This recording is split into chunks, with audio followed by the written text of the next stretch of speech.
7 days a week, every week of the month, and every month of the year. He's got us making presents and I'm happy.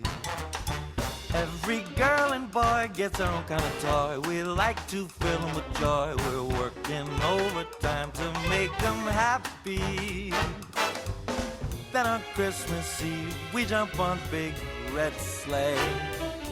We don't miss a chimney on our jolly way.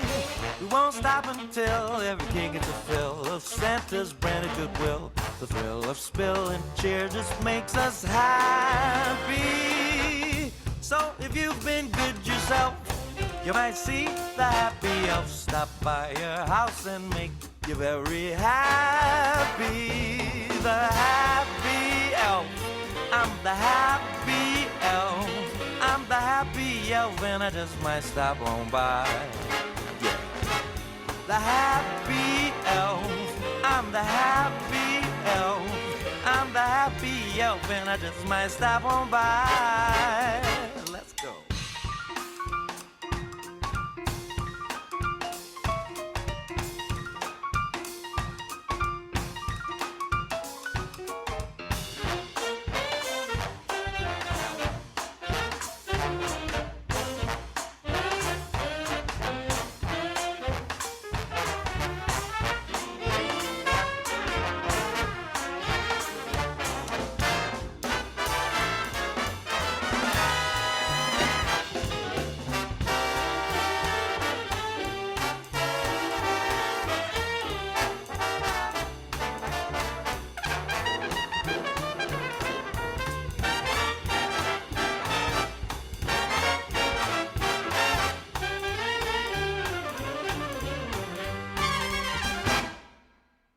Then on Christmas Eve, we jump on big red sleigh. We don't miss a chimney on a jolly way. We won't stop until every kid gets a fill of Santa's branded goodwill. The thrill of spilling cheer just makes us happy. So if you've been good yourself, you might see the happy elf stop by your house and make you very happy. The happy elf, I'm the happy elf. I'm the happy elf and I just might stop on by. Ooh, I'm the happy elf. The happy elf. I'm the happy elf and I just might stop on by. Now Santa's the boss man, happy elf. The happy elf. I'm the happy elf and I just might stop on by. Ooh, happy elf. I'm the happy elf. I'm the happy elf and I just might stop on by. I'm Santa Spot. She got the brown eyes, caramel thighs, long hair, no wedding ring. Hey, I saw you looking from across the way, and now I really wanna know your name. She got the white dress, but when she's wearing less, man, you know that she drives me crazy. The brown eyes, beautiful smile, you know I love watching you do your thing. I love her hips, curves, lips say the words. Te amo, mami, te amo, mami. I kiss her. This love is like a... Good morning, everyone. Good morning. Hope everyone's having a great day in person and on Zoom. Let's kick us off with what's going on this week. So Tuesday, sorry, I half lost my voice. I half have it back. But we have the Millionaire Real Estate Agent Book Club hosted by Jail at 1:30. So that's 1:30 today. Even if you haven't been going, anyone can stop by. And it's a great opportunity to have some good discussions around the book. Has anybody participated in this in the room? Yeah, what'd you think? Yeah, it's been really good. It's been really good. Mhm. Yeah, I think the information is fantastic. So that's cool. Right. It's great to have that accountability to keep reading and then discussing some of the And it things. kind of ties into something we'll be doing on Thursday. I don't want to It jump ahead. sure does. I'm jumping Oh, ahead. yeah, you're We'll jumping just ahead. let's wait. We'll keep the order that Mhm. Austin designated the slides. Mhm. Okay, next up on Wednesday, we have a CE class here using realtors property, RPR for CMAs and farming. So that's a resource that we get for free with our MLS and through Oregon Realtors. So we're going to learn how to use that resource that you already have. 11 to 12 here in the training room. Please register so they have a count for lunch, and lunch will be served.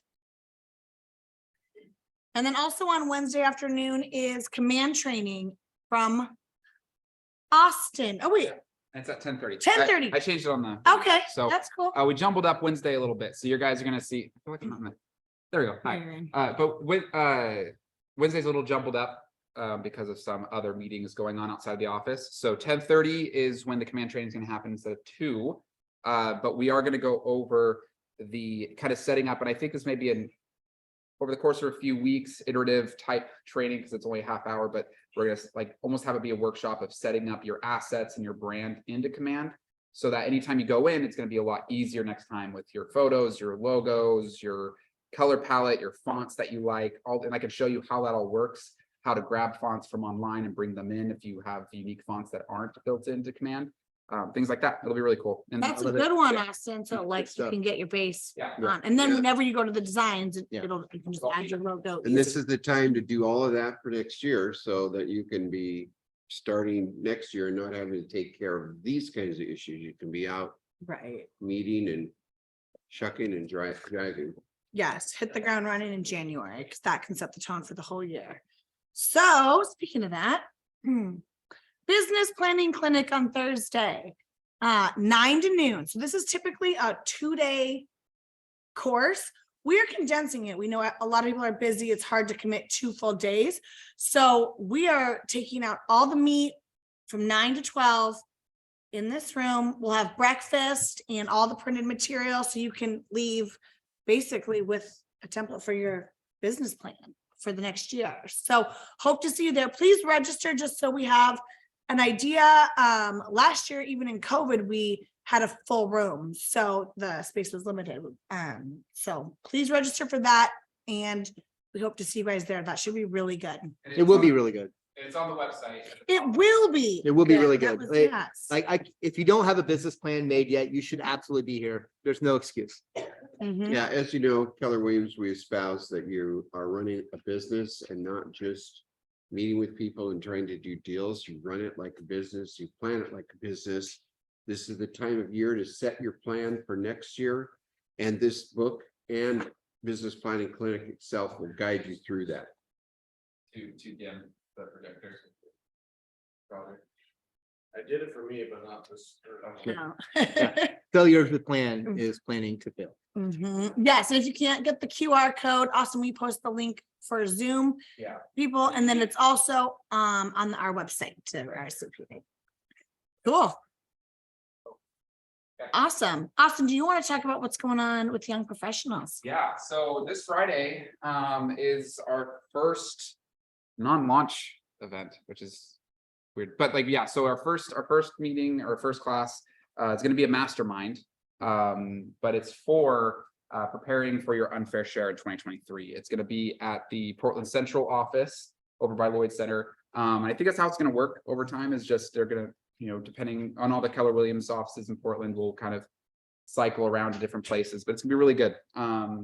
And yeah, this Friday at 1 p.m. If you're interested, reach out to me. You can reach out to Austin Ramey or reach out to Marcella. Any of us, we can all help. So 2 questions. Does it cost money for a ticket, and do you have to be a member? you do have to be a member at this point. Okay. We're trying to consider like how we can do that, because it's like, you know, it's supposed to be exclusive for the members, right? And being a benefit of being part of KWYP. So you do have to be a member, but if you're interested in how that all works, the cost, things like that, feel free to reach out to me and I'd be happy to help answer questions.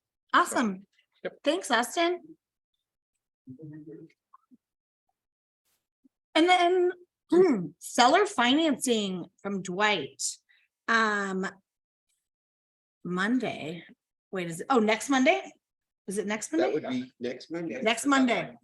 Next Monday at 10 a.m. So mark your calendars. So it's Monday morning. But Dwight has taken this class on the road. People keep asking him to teach it. He's taught it for the top 100 agents in our region. He's teaching it for an EMAR event. He is taking it on the road because it's so popular right now. So yes, please. please, Cricket. Thursday's meeting when like sent it to the top 100. And we all walked out there going, we thought we knew what it was, and it was nothing. What we got, we learned so much, so thank you for bringing. Good and glad. You've done this a lot. I totally agree. That's amazing, Cricket. Yeah, To the hear from word's you, getting someone out that- who is knowledgeable on Yeah. market and everything. That's great. Yeah, 'cause-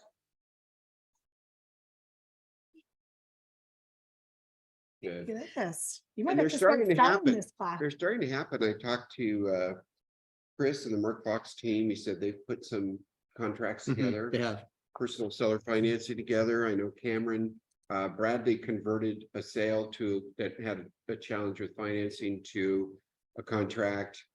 I know Cameron was trying to switch it because the appraisal came in low and the seller wouldn't come down in his price. And so then the seller considered carrying a second.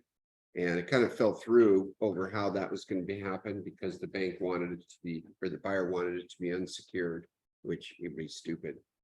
But anyway, it's starting to happen out there. And, you know, the thing is, when it's slower, if you don't know how to do this and you have one right in front of your face and you don't really know how to walk the walk on it, it's a chance to make several thousand. And in a slow economy, several thousand actually goes a lot farther.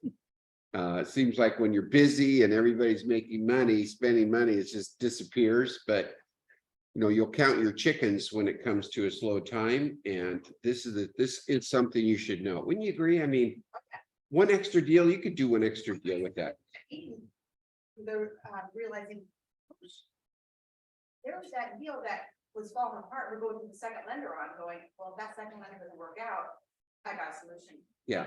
Yeah, and I had no idea that I've been doing this for a long time. And Yeah, even the problem is even the lenders don't know, folks, because everybody's so young in the business. And I've done this like throughout my life because I learned how to do it in the 80s.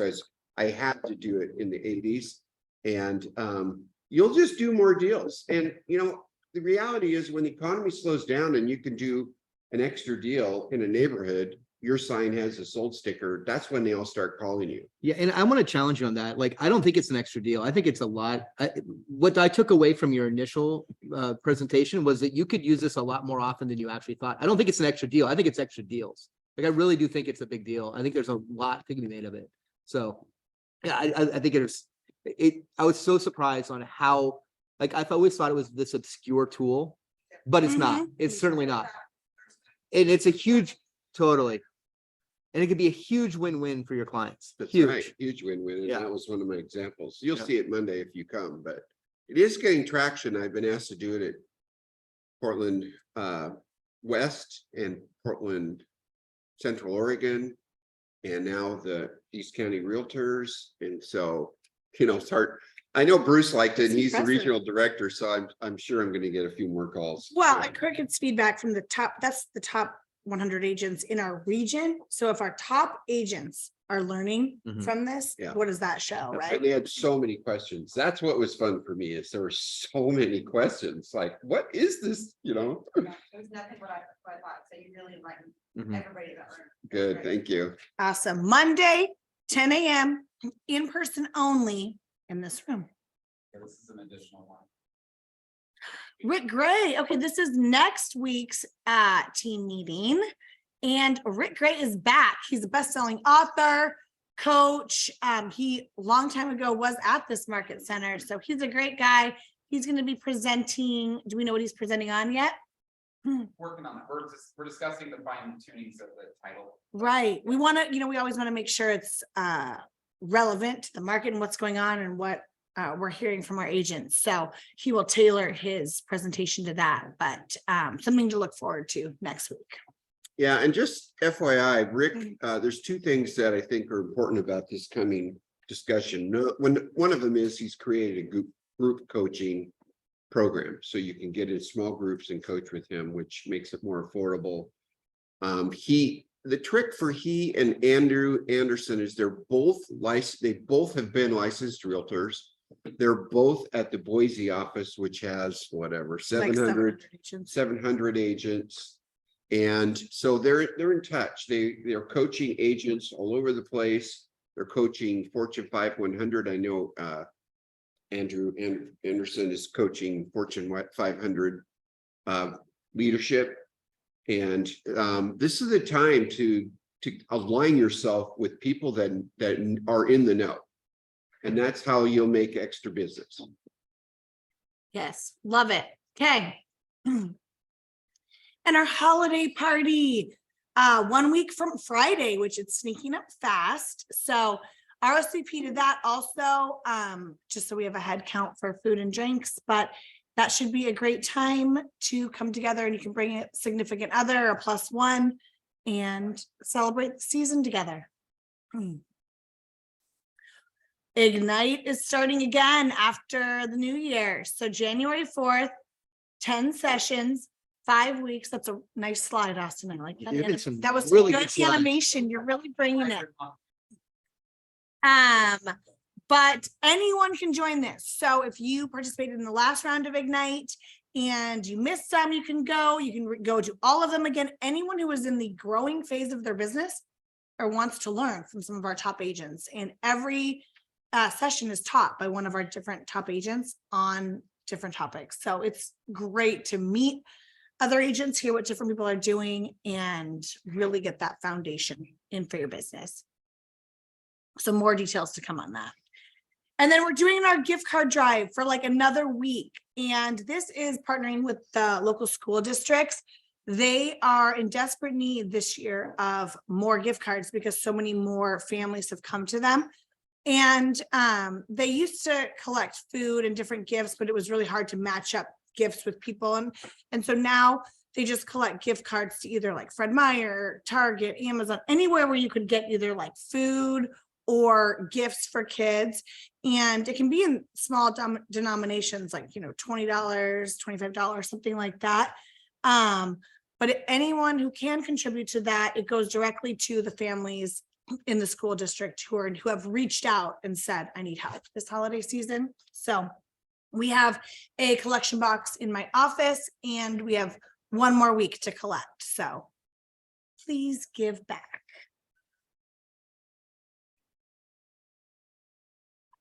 Is that it for this stuff? Okay, now we have, oh wait, is Carl from Keller Mortgage on? Yeah, I'm here. Hi, Carl. Thank you for joining us. Yeah, thanks, guys. This is Carl from Keller Mortgage, and he is gonna give us some updates. Yeah. Thanks for having me on. I think I was kind of Dwight had sent me some questions and so in an email. So a couple things I was just going to touch base on and then answer any questions you guys had. I guess kind of the most pressing thing or the most important thing to talk about first is the 2-1 buy down, kind of what it is, what it isn't. And then I will send Dwight and Austin this little Excel doc that I just got sent.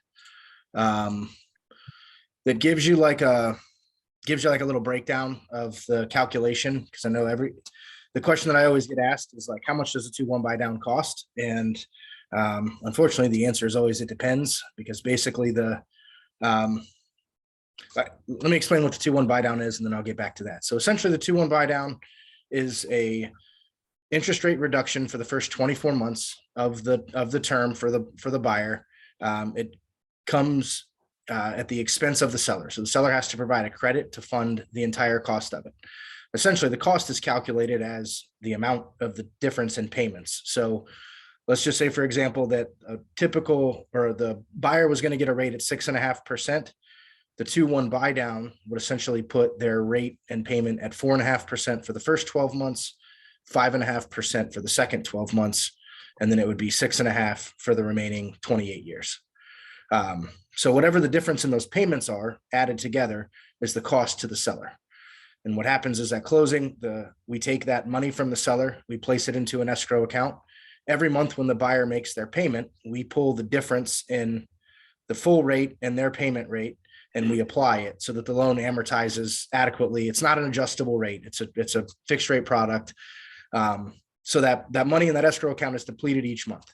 The cool thing, in my opinion, is let's say that in 6 months rates go down, or the buyer decides to sell the property and buy a new one, or whatever, for any reason they pay the loan off inside that first 24 months, any money that's left in that escrow account for that seller credit buy down is applied as a principal reduction. So it's not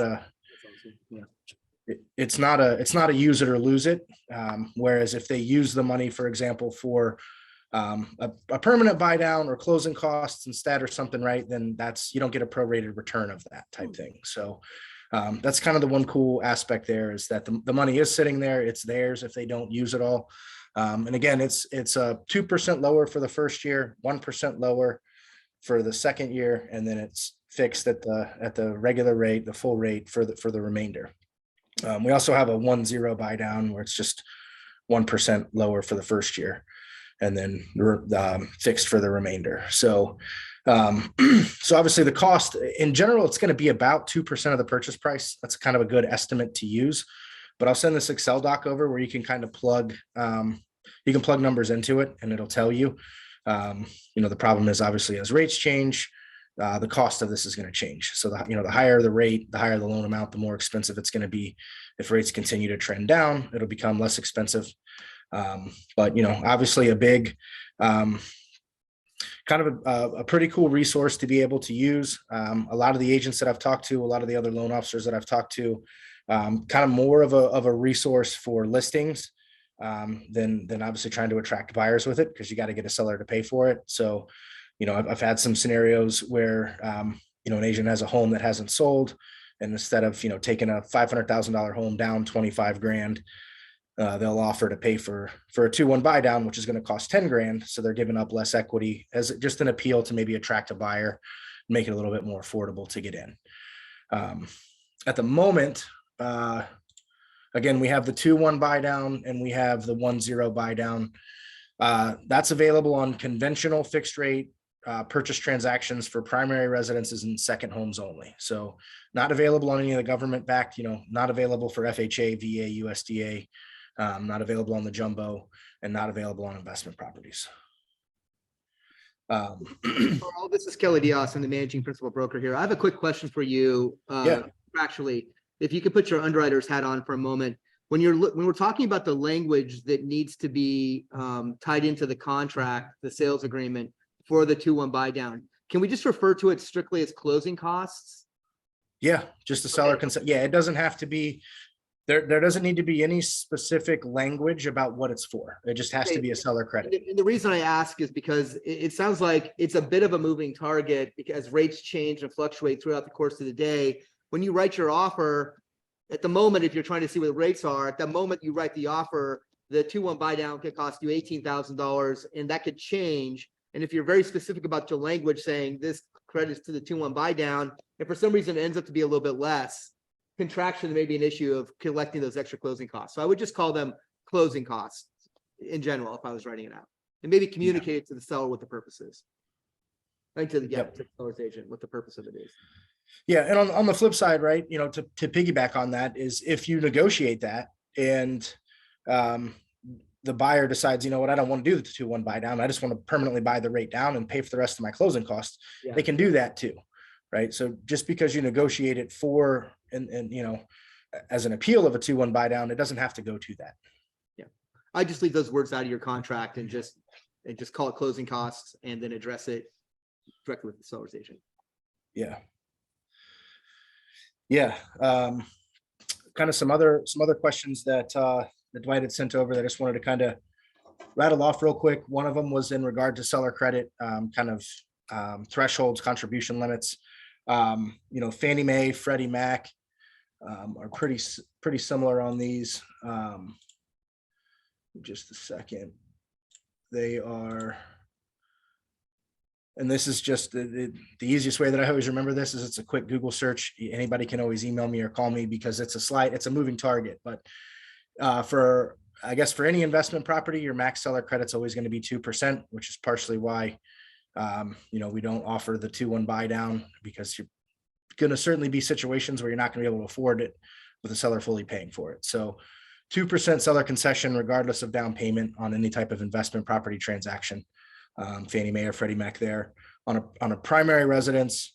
If they're putting less than 10% down, the max seller concession is 3%. If they're putting greater than 10%, but between 25% and 10% down, you can get a 6% seller credit. And then 25% down or more, you can technically get a 9% seller credit. The tricky part with these, it's a little bit, man, I don't know if I've ever seen a scenario where you could use a 9% seller credit. 6% is probably going to be pushing it as well. So, with how rates have gone up and how points are attached to most of them, you can certainly use more now than we could have a year ago, 2 years ago, anytime in the past 5 years. But it's always going to be, I guess, the greater of the closing costs or that percentage. Right. So in no capacity, if you get a 6% seller credit and your closing costs are only 5%, then we're kind of hosed with that 1%. Right. Now you try to find ways to get creative as far as, we can take into account items that they've paid for up front. So a lot of times I'll get invoices for inspections that they've already paid for. We can, look at options to buy the rate down more. We can do prepaid mortgage insurance, stuff like that. But well, yeah, basically. So on conventional, you're looking at, minimum of 3% you can always get on your government loans. USDA and FHA, you can get 6%. Again, probably going to be pretty tough to use that because unfortunately the seller credit can't pay the funding fee on the FHA loans, the upfront mortgage insurance. And on VA, it's 4%. Kind of a couple of other things that we've got recently rolled out. We can do manufactured homes now, basically as long as they're double wides. Yet to find any options to be able to finance single wide homes. Not sure if that's even a relevant thing in your market, if those exist there, but just so you know, we can do those. Would that be in a park or on property? It's got to be on a property. Okay. Yeah. That's it's a big got to deal. be. Like, there's not a lot of lenders that do that, so that's a big deal. Yeah. And again, it's got to be a double wide. Can't do the single wides. And I think got to be built like after. I mean, if anybody ever has one, feel free to email me or call me, because usually I've got a nifty little cheat sheet that our underwriters put together in our system that I can usually we can identify like if it's going to be a deal breaker or not, obviously, and there's a lot of extra work that goes into those as far as, getting the HUD certification, finding these plates on them. But basically if as long as it's a double wide, as long as it hasn't been moved other than from the manufacturer to the property, the wheels have to be gone, the towing hitch has to be gone. Then it's, there's a chance at that point, right? Those, if it's there, then it's at least in the wheelhouse of maybe making it work. So the other thing that we've got that they recently rolled out that is non-warrantable condos. So I've tried to price a couple of these out. So I don't know if these are things that you guys come across often. They're not pretty, but I haven't seen anybody that offers pretty rates on these, but they're about 2 to 2.5% higher in rate than a conventional and a normal loan would be. And they're probably paying, 2 to 2.5% in points, but we do have a product for them with the secondary market, and it's a minimum loan amount of $300,000. I think they got to put at least 30% down. So, Carl, can you explain what a non-warrantable condo is? Sure. So, Fannie Mae and Freddie Mac basically have defined criteria that a condo has to meet in order for them to be able to insure the loan. There's two kind of levels of that. One of them being like a short form approval, one of them being a long form approval. So, for example, like a primary residence with, I think 15% down is going to be a short form approval. So like, there are times where like, it may not meet the criteria if you're putting less than 15% down, but if you put more than 15% down, it does. But essentially, they're looking at the strength of the HOA and the condition of the HOA and making this determination. So they look at like, potentially the number of owner occupied units. If there's any investors that own a majority of it, if there's litigation against the HOA, what does the budget of the HOA look like? Do they have a reserve account? How much are those reserves? How many people are arrears on their HOA dues? So essentially they're they're looking for confirmation that, hey, if a storm comes in and rips the roof off this place or damages something, is the HOA sound enough to make these needed repairs so that people can keep living in their homes and they'll keep paying their mortgages. And again, the less risk factors on the individual buyer, the less strict the the criteria to make it non-warrantable are. And again, those criteria vary based on the size of the HOA, right? The number of units in there. It's kind of a sliding scale. So there's we've got an awesome team of condo underwriters that look into those things, and they're super creative with like communicating with the HOA and the treasurers at those things to say, well, hey, you don't have the reserves in place, but can we see your budget? You know, do you have plans to build this reserve requirement, right? And I've seen them be able to pull some stuff together to make those work where, you know, it'd be you know, they've been turned down other places because they're like, oh, well, they just don't meet the requirement. And they're like, well, they don't, but they could. So here's how we document it. And the same thing with like with the litigation against the HOA, you know, if it's minor, and that's obviously kind of a relative term, but you know, if they can document it the right way, then they can get around it. So obviously you're always going to be most favorable if you can avoid non-warrantable.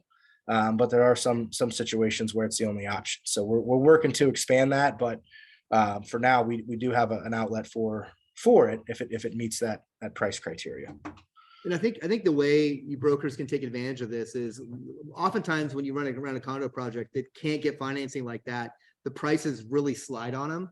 So it'd be an opportunity to maybe get, and if you pick the right association, you can find one that's on the mend and you can ride the ride up with them. Like I think about like Oswego Summit up on Mountain Park. Oh my God. For forever they've been mismanaged, but they kind of turned it around in the last 10 years and the property value has been going up. So the people who bought in at the right time are doing great there, I think. And Yeah, so they were completely under reserved. The Uh-huh. economy hit, people fell behind. Yeah. It was a total mess.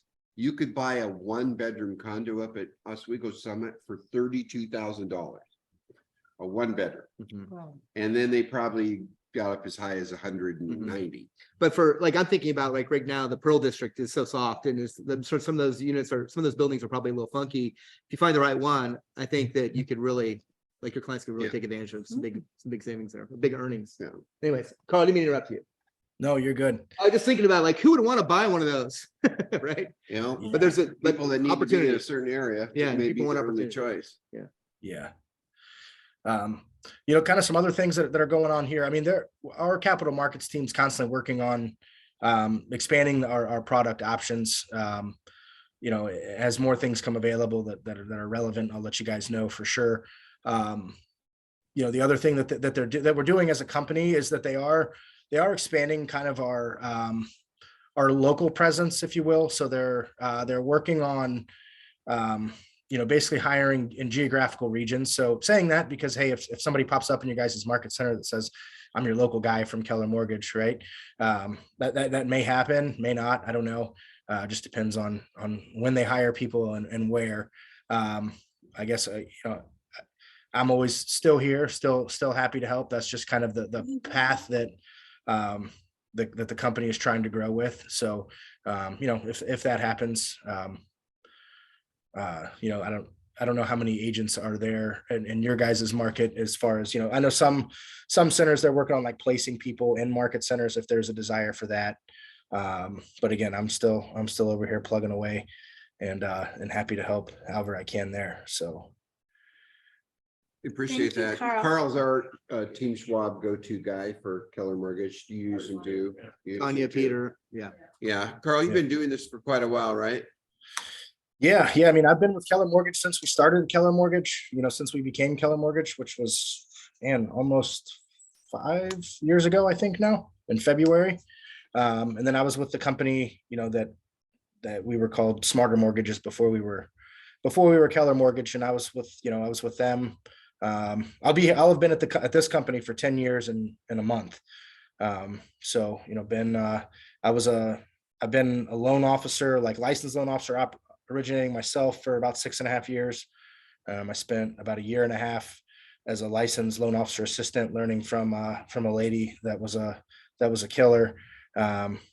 before I kind of went out on my own to start doing it. And then I worked in the title world for First American for a couple years before that. So Yeah, so what you're gonna see is the reason we love our mortgage partner is that sometimes you need to call multiple people to figure out how you're gonna get somebody approved for a loan.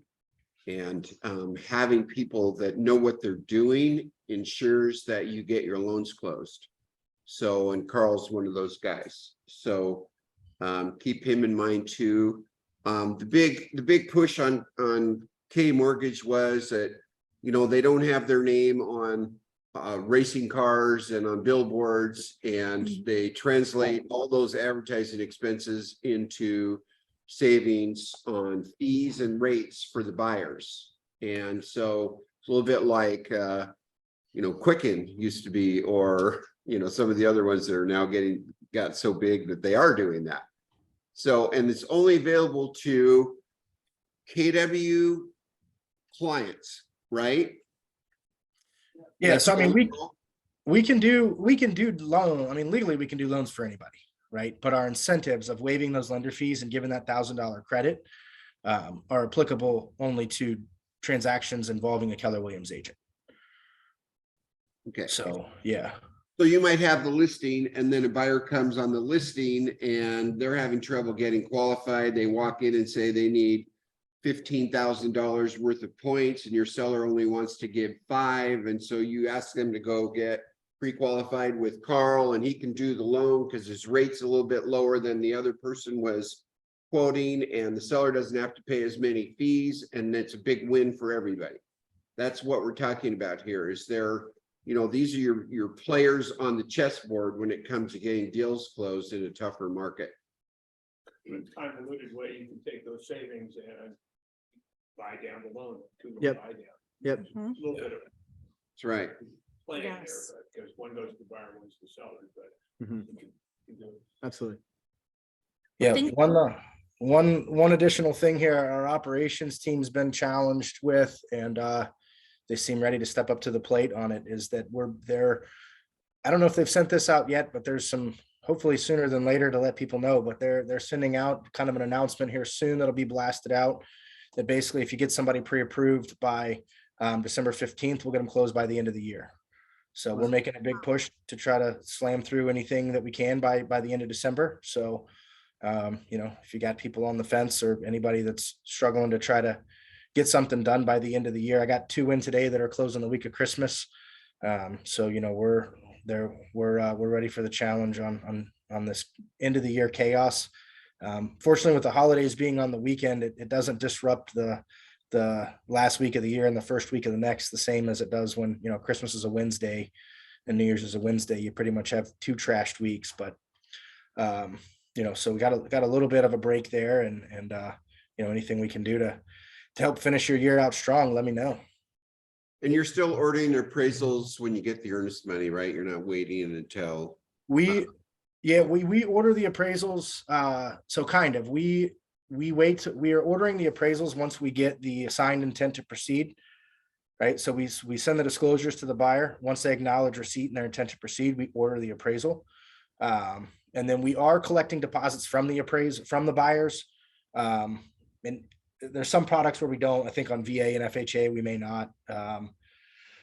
But yeah, we're requesting that upfront. Essentially, that was a business decision that was made twofold. 1, appraisals got more expensive over the last 18 months, and then 2, the number of contracts that terminate has gone up drastically this year compared to the previous years. So, you know, from being able to float costs of appraisals, you know, in a years like 2020 and 2021, where the percentage of terminations is very low. That's an easier thing to do versus when they're more likely to terminate during option.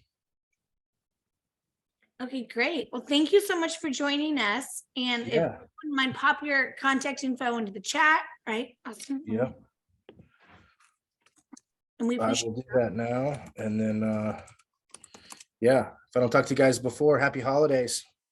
Thanks. Happy holidays. Thank Thanks, you. guys. You know, there's always sellers out there that need to close before the end of the year. Seems like it. There always is. Mhm. And if you find them, it's a great opportunity. If you have a loan product that can be nimble like that, like you can get a great deal for your clients. Yep.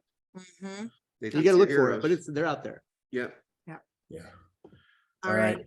Thanks, guys. Thanks, Kyle. Good to see you again.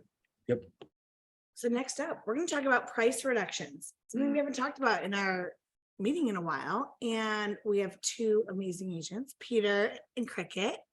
Come on up. Right over the last. Yes, please.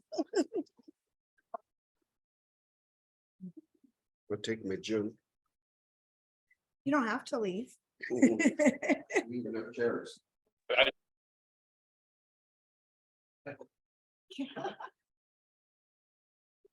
So Peter, how long have you been doing this? You're gonna ask me that, really? Long I was first, Greater than time, greater than 10 years, greater than 10 years. I was Okay. first licensed in 1973, Okay. if you can do the math. All right. What are you doing right now to price right? If you have to have price reduction conversations, speak to that. The starting point for a price reduction is the first time you meet your clients. For the last several years, nobody even knew what price reductions were. If you had a range, you could go to the middle or top of the range and expect to get above that. We're now in what I consider a more normal market. And when I meet with a seller, the initial presentation, a good portion of it is devoted to a review of the current market. And the fact that it is volatile and that we can pick a price today to go to market with, but the market determines the price. I have nothing to do with it. The market determines the price, and if the market shifts one way or the other, price adjustments will be necessary. So I try and set up price reductions from the very beginning. And when they become necessary, I rely on an increase in the days on market, a decrease in the actual prices or $1 per square foot. I've got some simple charts that I create, but they're also available in Altos. And I talk specifically, the lead indicator for market direction, in my view, and others, is in Altos is the number of homes with price reductions.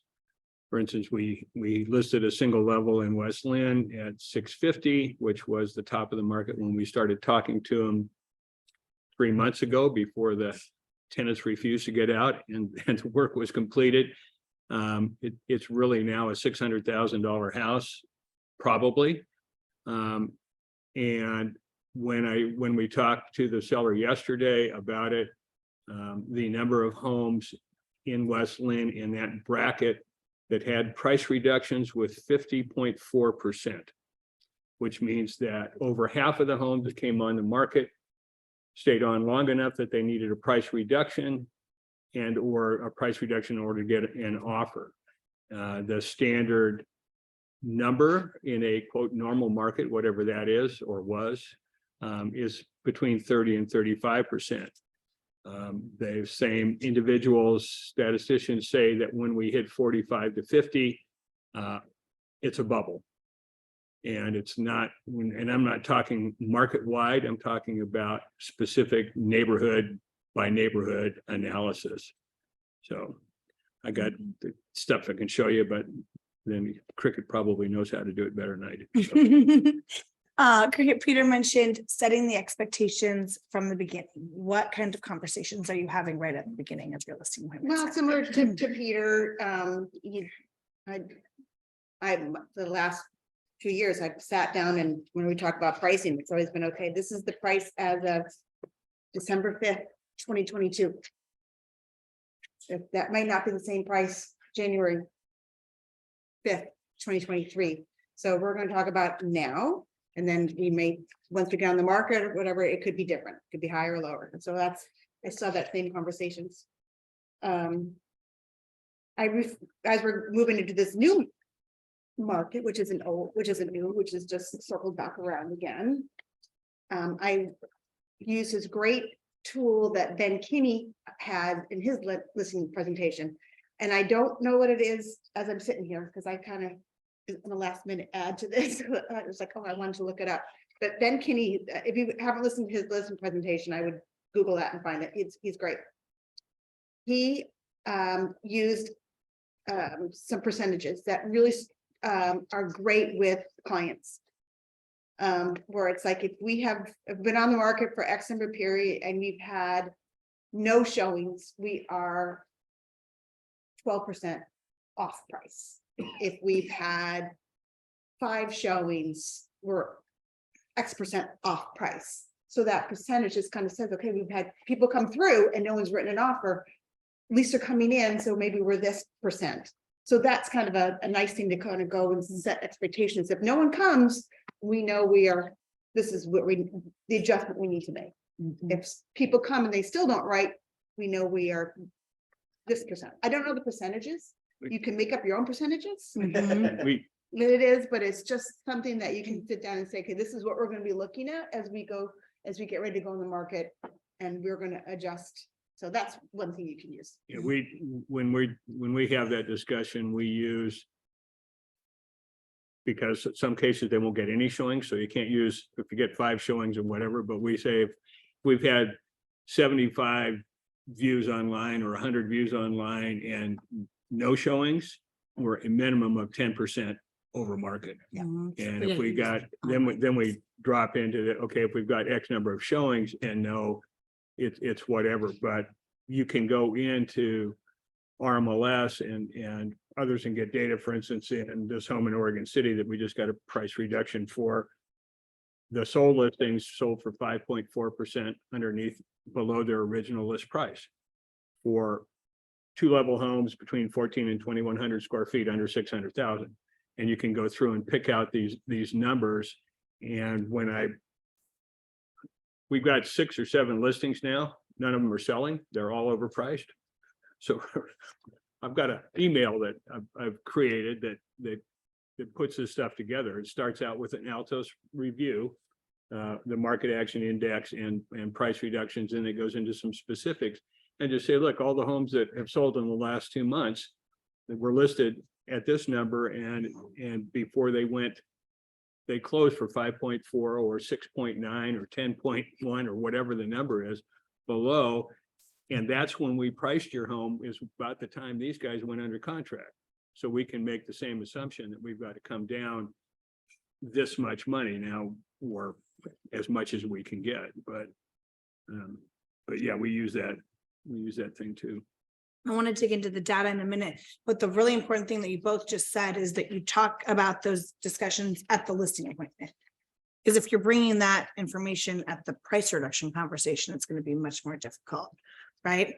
And the other thing is they were both very confident about that the market is a little bit unknown, right? That they don't know the future, but they say that with such confidence that it doesn't damage their credibility at all, right?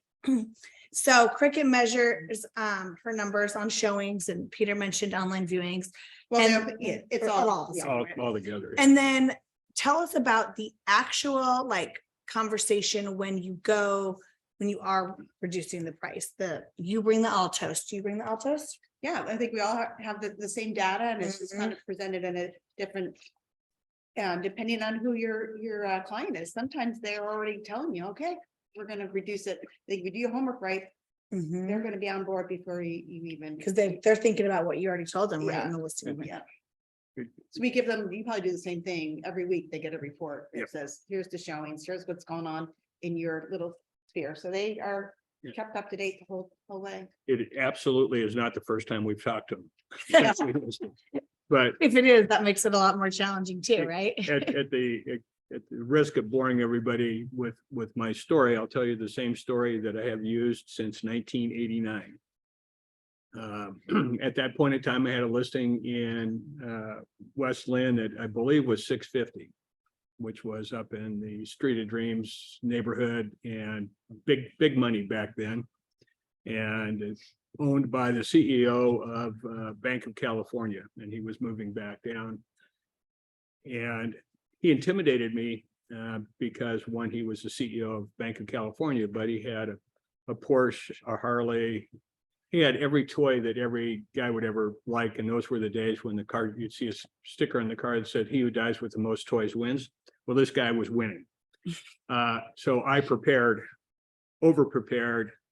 And, we hadn't had any showings, we hadn't had any offers. I was going to try for a $25,000 price reduction.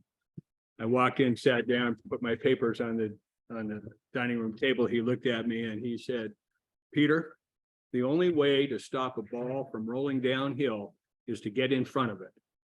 Take 50,000 off and let's get this sucker sold." And we did. And that analogy of a ball rolling downhill, I guarantee you, has made me money for 30 whatever years, a long time, because that's something anybody can understand. Everybody's chased a ball downhill. And if that's where the market is going, you got to get in front of it. And I might add that in some cases, the conversation starts with, "Well, do you want to or need to sell your home?" Because if you do, we need to have a further conversation. It needs to be, and then that's where I launch it. That's good. Kelly. Good question, like, do you guys use like agent feedback a lot in your, how do you get it to drive the price reduction? Like, is that a people, like showing agent, a buyer's agent shows your property. Oh, yeah. Like, Oh, how do you deliver feedback. the information Yeah, that goes in our weekly weekly? report. When it gets tough like this, I will go and call all the other agents that have similar guns and ask what they're dealing with. Tell me what's going on. So people love, to hear it. It's not just them, it may be everybody. So that's a great tool I do. And then you bring that back and share it with people. Yeah, and that's interesting you said that, because by calling other people, you're doing what the other agents probably aren't doing. And that probably gives you a lot of credibility, and really, like, when you're dealing with your client, they're gonna hear you a lot more because you're putting in the work. Like, it always seems to me that sometimes when the market slides like this, that sellers get really defensive and they look for someone to blame for the reason why their house isn't selling. It's not worth this much because you didn't have a flyer in the flower box or whatever. Yeah. So like, what are some of the traps that we can avoid, you think? For me, and it was a trap I think I first had, I think maybe most agents have when they first get in the market, is they take that ownership on me. It's my fault. Mhm. So detaching that and saying, listen, I'm just the interpreter of what's going on. Here's your choices. I always love to give people 3 choices. So you can do this, you can do this, you can do this. If you do this, this is what we might expect. And then you're kind of giving it back to them to say, all right, well, if this doesn't, then your responsibility is on them because they made that choice. And you just kind of go with it. And if things work out, great. If they don't, well, this is what you wanted to do. Do we want to revisit the other 2 choices? Those kind of things. So I don't know if that answers your question. You said something that prompted me at the top 100. Someone asked me, well, how do you know when you have a buyer that's willing to pay your list price and whatnot on that one example? And I thought, well, that's an interesting question, but what it comes from is we haven't been talking to the buyers. And with the selling agents haven't been talking to us. And yet in my entire career and most of your career, we had to talk to them all the time to get deals together and keep them together. You talk to the co-op agent? Yeah, exactly. Oh, yeah. Figure it out. Ask those Things questions kind of like, what are yeah. you showing them? What are you comparing this to? Why do you think we're high? Why do you think we're well priced? What about, how'd you like the light fixture in the entry? How'd you like the paint? How'd you like the carpet, right?